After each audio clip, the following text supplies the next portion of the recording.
저는 그날 제 아들 지훈이의 어깨를 보았습니다. 제가 50해 넘게 매만져온 세상의 수많은 옷감 중 최고급 원단으로 지은 턱시도였습니다. 그 옷은 아들의 단단한 어깨 위에서 비로소 제 가치를 증명하고 있었죠. 식장의 눈부신 조명 아래 제 아들은 세상 그 어떤 남자보다 늠름했습니다. 버질로드 끝에 선 아들의 뒷모습을 보며 저는 주책 없이 차오르는 눈물을 감추려 마른 기침을 삼켜야 했습니다. 평생 무뚝뚝하게 살아온 제 인생에 가장 따뜻한 볕이 드는 순간이었습니다.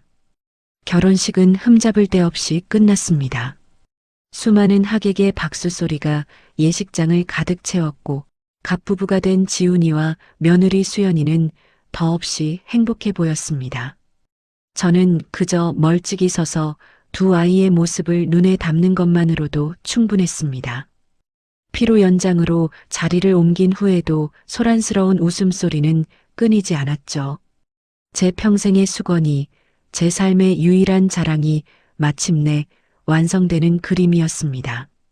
저는 굳이 잔을 부딪히지 않아도 이미 취해 있었습니다. 사건은 정말 눈 깜짝할 사이에 일어났습니다. 사회자의 익살스러운 농담에 사람들이 자지러지던 바로 그 순간이었어요. 왁자지껄한 소음의 한가운데서 날카로운 유리잔 깨지는 소리가 고막을 찔렀습니다. 제 모든 신경이 소리가 난 곳으로 향했습니다. 하객들 사이에 둘러싸여 있던 지훈이었습니다. 아들의 몸이 힘없이 기울어지는 것이 보였습니다. 마치 슬로우 모션 영상처럼 주변의 모든 소리가 멀어지고 아들의 모습만 눈에 박혀 들어왔습니다. 지훈이는 가슴을 부여잡은 채 쓰러졌습니다. 지훈아. 며느리 수연이의 비명이 예식장을 갈기갈기 찢어놓았습니다. 사람들의 웅성거림, 황급히 울리는 구급차 소리, 모든 것이 비현실적이었습니다. 저는 그 자리에 못 박힌 듯 서서 아무것도 할 수 없었습니다. 제 손으로 지어 입힌 그 완벽한 턱시도가 먼지투성이 바닥에서 구겨지는 것을 그저 바라볼 뿐이었죠. 병원으로 향하는 내내 저는 지훈이의 손을 붙잡고 아무 말도 하지 못했습니다. 아들의 손은 싸늘하게 식어가고 있었습니다.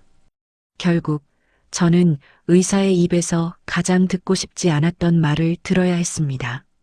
급성 심장마비. 그렇게 허망하게 아들을 보냈습니다. 가장 눈부셔야 할 날이 제 인생에서 가장 끔찍한 날이 되어버렸습니다. 장례를 치르고 멍하니 아들의 유품을 정리하던 밤이었습니다. 그날의 흔적이 고스란히 남은 지훈이의 턱시도를 차마 버리지 못하고 품에 안았습니다. 그때였습니다. 옷의 안주머니에서 작고 단단한 무언가가 손에 잡혔습니다. 조심스럽게 꺼내본 그것은 제가 처음 보는 이름이 적힌 작은 약병이었습니다. 제 아들은 대체 무슨 약을 먹고 있었던 걸까요? 아들의 장례는 사흘 만에 끝났습니다. 와주신 분들께 머리를 숙이고 텅 빈 영정사진 앞에서 술잔을 채우는 모든 과정이 꿈속처럼 아득했죠. 정신을 차렸을 때 저는 계절의 변화조차 잊어버린 아들의 작은 방에 홀로 앉아 있었습니다. 방 안에는 아들의 채취가 희미하게 남아 마치 금방이라도 지훈이가 문을 열고 들어올 것만 같았습니다. 저는 아들의 숨결이 닿았던 모든 것을 차마 버릴 수가 없었습니다. 며칠 밤낮을 뜬 눈으로 지새우다 저는 아들의 책상 서랍을 열어보았습니다. 회사 서류 몇 개와 낡은 필기구들이 전부일 거라 생각했죠. 그런데 가장 깊숙한 곳에서 낯선 은행의 낡은 통장 하나가 나왔습니다. 지훈이의 이름으로 된 통장이었습니다.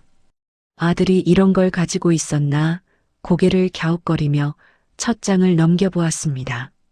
제 눈을 의심해야 했습니다. 통장에는 지난 10년간 매달 하루도 빠짐없이 거액의 돈이 어딘가로 빠져나간 기록이 찍혀 있었습니다. 액수는 매번 조금씩 달랐지만 평범한 회사원이었던 제 아들이 감당하기에는 너무나도 큰 돈이었습니다. 이 많은 돈이 대체 어디로 흘러들어간 것일까요? 지훈이는 평생을 검소하게 살아온 아이였습니다. 값비싼 옷이나 물건에 욕심내는 법이 없었죠. 오히려 제 낡은 양복점 일을 돕겠다며 주말에도 쉬지 못했던 아들이었습니다. 그런데 이런 거액의 돈이라니요. 저는 머리를 한 대 세게 맞은 듯한 충격을 받았습니다. 그때 결혼식 날 턱시도 안주머니에서 발견했던 작은 약병이 떠올랐습니다. 심장이 철렁 내려앉았죠. 혹시 내 아들이 내가 모르는 험한 일에 휘말렸던 것은 아닐까? 도박 같은 것에 손을 댔던 것은 아닐까? 꼬리에 꼬리를 무는 의심이 제 심장을 조여왔습니다. 아니, 그럴 리가 없습니다. 제 아들은 그런 아이가 아니었습니다. 저는 고개를 세차게 저으며 불길한 생각들을 떨쳐내려 애썼습니다. 하지만 한번 피어오른 의심의 불씨는 쉬이 꺼지지 않았습니다. 아들의 죽음은 단순한 심장마비가 아닐지도 모른다는 생각이 머릿속을 떠나지 않았습니다.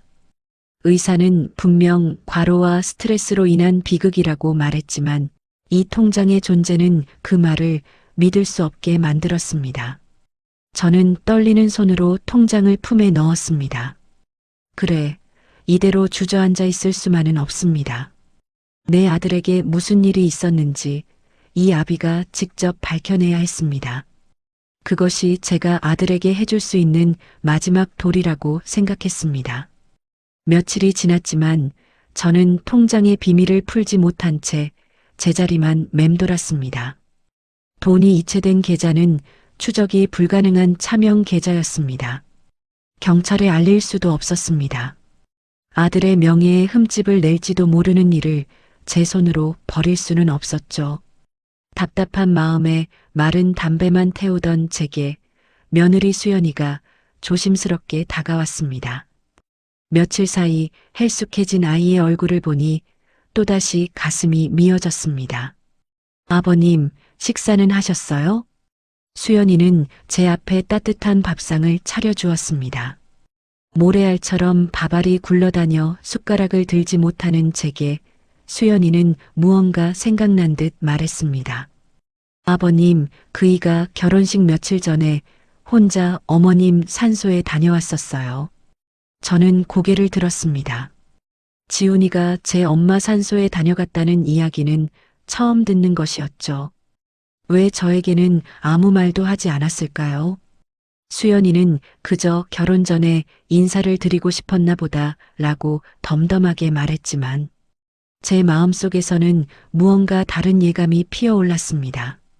어쩌면 그곳에 아들이 남긴 무언가가 있을지도 모른다는 막연한 희망이었습니다. 다음 날 새벽 저는 동이 트기도 전에 집을 나섰습니다. 아내의 산소는 차로 1시간은 좋게 가야 하는 외진 곳에 있었습니다. 수십 년간 수없이 오갔던 길이지만 그날따라 유난히 멀게 느껴졌습니다. 봉긋한 아내의 봉분 앞에 도착했을 때 저는 무릎이 먼저 땅에 닿았습니다.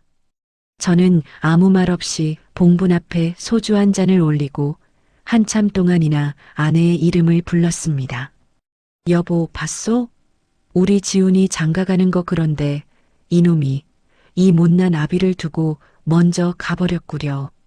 한참을 울었을까요? 눈물로 흐려진 시야 속에서 무언가 이상한 점을 발견했습니다. 봉분 바로 옆 작은 나무 아래에 흙이 조금 파헤쳐진 흔적이 있었습니다. 마치 무언가를 급하게 묻어둔 자국처럼 보였죠. 저는 홀린 듯 그곳으로 다가가 떨리는 손으로 흙을 파내기 시작했습니다. 손톱 밑으로 흙이 끼고 손바닥이 생채기로 아려왔지만 멈출 수 없었습니다. 그리고 얼마 지나지 않아 제 손끝에 딱딱한 무언가가 닿았습니다. 조심스럽게 꺼내보니 흙투성이의 작은 나무 상자였습니다. 심장이 미친 듯이 뛰기 시작했습니다. 상자를 열자 그 안에는 낡고 작은 녹음기 하나가 들어 있었습니다. 저는 산소에서 내려와 그대로 차에 앉아 한참을 움직이지 못했습니다. 손에 쥔 작은 녹음기가 천근만근처럼 무겁게 느껴졌죠. 이것을 재생하면 제가 감당할 수 없는 진실과 마주하게 될 것만 같았습니다. 하지만 물러설 수는 없었습니다. 제 아들이 왜 그렇게 떠나가야만 했는지 그 이유의 실마리가 이 안에 있을 터였습니다. 저는 마른 침을 삼키고 떨리는 엄지손가락으로 낡은 재생 버튼을 힘주어 눌렀습니다. 치직 마이너스 하는 소음과 함께 녹음기는 잠시 침묵했습니다. 고장이라도 난 것일까요? 제가 인상을 찌푸린 바로 그 순간 제 심장을 먹게 하는 목소리가 흘러나왔습니다. 제 아내의 목소리였습니다. 수십 년은 젊은 하지만 제 기억 속에 영원히 박제된 바로 그 목소리였죠. 여보, 당신이 이걸 들을 때쯤이면 나는 아마 당신 곁에 없겠지요. 아내의 목소리는 미세하게 떨리고 있었습니다. 마치 무언가 두려운 비밀을 고백하는 사람처럼 말입니다. 미안해요. 평생 당신을 속였어요. 당신 기억나요? 우리 양복점 빚더미에 올라서 문 닫기 직전이었던 거. 당신 자존심이 무너지는 걸 참아 볼 수가 없었어요. 당신에게 양복점은 생명이고 전부였으니까. 저는 숨을 쉴 수가 없었습니다. 까마득하게 잊고 있던 과거의 조각이 눈앞에 펼쳐졌습니다. 그래, 그런 시절이 있었습니다. 하지만 결국 기적처럼 위기를 넘겼다고 저는 그렇게 믿고 살아왔습니다. 그래서 내가 당신 몰래 돈을 빌렸어요. 아주 무서운 사람들이었지만 당신 양복점을 지킬 수만 있다면 뭐든 할 수 있었어요. 평생 이자만 갚으며 살았어요. 당신에게는 단 한 번도 말하지 못했죠. 미안해요, 여보. 당신의 짐이 되기 싫어서 그랬어요. 부디 나를 용서하지 마세요. 딸깍. 녹음은 거기서 끝이 났습니다. 고요한 차 안에는 제 거친 숨소리만이 가득했습니다. 세상이 무너져 내리는 기분이었습니다. 제가 평생의 자부심으로 여겼던 나의 성, 나의 양복점은 사실 아내의 눈물과 희생 위에 세워진 모래성이었습니다. 저는 아내가 평생 동안 혼자서 얼마나 무섭고 고통스러웠을지 상상조차 할 수 없었습니다. 그 무심했던 세월이 제 가슴을 갈기갈기 찢어 놓았습니다. 그리고 그 순간 흩어져 있던 모든 조각들이 하나의 끔찍한 그림으로 맞춰지기 시작했습니다. 아들의 통장, 거액의 이체 내역, 그리고 정체 모를 심장약. 설마. 녹음기에서 흘러나온 아내의 목소리는 제 심장에 박힌 파편과도 같았습니다. 저는 한참 동안이나 운전대를 붙잡고 오열했습니다. 아내에게 미안했고 모든 것을 알게 된 지금의 현실이 지옥처럼 느껴졌습니다. 그런데 그 고통 속에서 문득 뇌리를 스치는 생각 하나가 있었습니다. 아내가 죽고 난 뒤 그 끔찍한 빚은 대체 어떻게 된 것일까요? 사채업자들이 가만히 있었을 리가 없습니다. 저는 떨리는 손으로 아들의 통장을 다시 꺼내 들었습니다. 첫 이체 날짜를 확인하는 순간 온몸의 피가 차갑게 식어버렸습니다. 첫 이체 날짜는 정확히 아내가 죽고 난 바로 다음 달이었습니다. 모든 것이 명확해졌습니다. 제 아들 지훈이는 어머니가 돌아가신 후 그 모든 빚의 존재를 알게 되었던 겁니다. 그리고 그 끔찍한 멍해를 아들은 아버지인 저에게는 단 한마디 상의도 없이 홀로 짊어지기로 결심했던 것입니다. 그때부터였을 겁니다. 아들의 고독한 전쟁은 지훈이는 제게 평생의 자부심이자 생명이었던 이 낡은 양복점을 지키기 위해 자신의 삶을 기꺼이 제물로 바쳤습니다. 통장에 찍힌 수많은 이체 내역은 단순한 숫자가 아니었습니다. 그것은 아들이 흘렸을 피와 땀, 그리고 홀로 삼켰을 눈물의 기록이었습니다. 저는 그제야 깨달았습니다. 왜 그토록 착실했던 아들의 얼굴에 늘 그늘이 져 있었는지를, 왜 아들은 번번이 결혼을 미루고 좋은 옷 한 벌 사입지 않았는지를 말입니다. 저는 그저 아들이 속이 깊다고만 생각했습니다. 이 무심한 아비는 아들의 등이 굽어가는 것도 속이 새까맣게 타들어가는 것도 전혀 알지 못했습니다. 지훈아, 내 아들아. 저는 차 안에서 아이처럼 목 놓아 울었습니다. 아들이 감당해야 했을 10년의 세월이, 그 고통의 무게가 제 가슴을 짓눌렀습니다. 아들은 어머니의 비밀을 지키기 위해, 그리고 아버지의 자존심을 지키기 위해 혼자서 그 모든 것을 감당했습니다. 아무도 알아주지 않는 전쟁을 아들은 지난 10년간 단 하루도 쉬지 않고 치러왔던 겁니다. 저는 세상에서 가장 어리석고 눈먼 아버지였습니다. 아들의 방으로 돌아온 저는 마치 성질을 대하듯 조심스럽게 아들의 물건들을 쓸어보았습니다. 책상 위에 놓인 컴퓨터, 낡은 스웨터, 빛바랜 가족 사진. 그 모든 것들이 제게 말을 걸어오는 것 같았습니다. 아버지, 저는 괜찮아요. 라고 말입니다. 제 아들 지훈이는 그렇게 바보같이 착한 녀석이었습니다. 저는 그제야 아들의 이중 생활을 어렴풋이 그릴 수 있었습니다. 낮에는 하얀 셔츠를 입은 번듯한 회사원으로, 밤에는 먼지 쌓인 작업복을 입은 이름 없는 노동자로 살았을 겁니다. 사채의 이자는 살인적이었습니다. 평범한 월급만으로는 원금은커녕 이자를 감당하기도 벅찼을 테죠. 그래서 지훈이는 밤을 팔아야만 했습니다. 어두운 새벽에 인력시장에 나가보았을까요? 아니면 시끄러운 공사 현장에서 무거운 자재들을 날랐을까요? 책상 앞에만 앉아 곱게 자란 아들의 손에 박였을 굳은 살과 어깨를 짓눌렀을 피로의 무게를 상상하니 심장이 갈갈이 찢기는 것 같았습니다.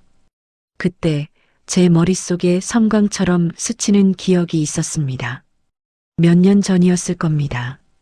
지훈이가 언젠가부터 가슴이 답답하다는 말을 얼핏 했던 기억이 났습니다. 저는 그저 회사 스트레스가 심한가 보다, 젊은 녀석이 벌써부터 엄살은, 하며 무심하게 넘겨버렸죠. 아, 저는 정말이지 구제불능의 아버지였습니다. 아들이 보내는 고통의 신호를 저는 철저히 외면했던 겁니다. 저는 홀린 듯이 턱시도 안주머니에서 나왔던 그 약병을 찾아 손에 쥐었습니다. 이제야 이 약의 정체를 알 수 있었습니다. 이것은 아들이 병을 고치기 위해 먹던 약이 아니었습니다. 무너져 내리는 몸을 억지로 일으켜 세우고 터져버릴 것 같은 심장을 부여잡고 하루라도 더 버티기 위해 삼켰던 아들의 마지막 비명이었습니다. 의사는 분명 지훈이에게 경고했을 겁니다. 당장 모든 일을 그만두고 쉬지 않으면 정말로 위험해진다고 말입니다. 하지만 아들은 멈출 수 없었겠죠. 저와 이 양복점을 지켜야 했으니까요. 아들의 죽음은 사고가 아니었습니다. 그것은 10년간 이어진 더디고 고통스러운 자살이었습니다. 저는 아들의 책상 앞에 주저앉아 하염없이 지훈이의 결혼 사진을 바라보았습니다. 세상 가장 행복한 미소를 짓고 있는 아들의 얼굴. 저는 이제야 저 미소의 의미를 알 것 같았습니다. 그리고 왜 그토록 아들이 결혼을 서둘렀는지도 말입니다. 통장의 마지막 이체 기록은 바로 결혼식 당일 아침이었습니다. 그날 제 아들은 10년간 이어진 지독한 전쟁을 마침내 끝냈던 겁니다. 모든 빚을 청산하고 홀가분한 마음으로 예식장을 향했을 아들의 발걸음을 상상해 보았습니다.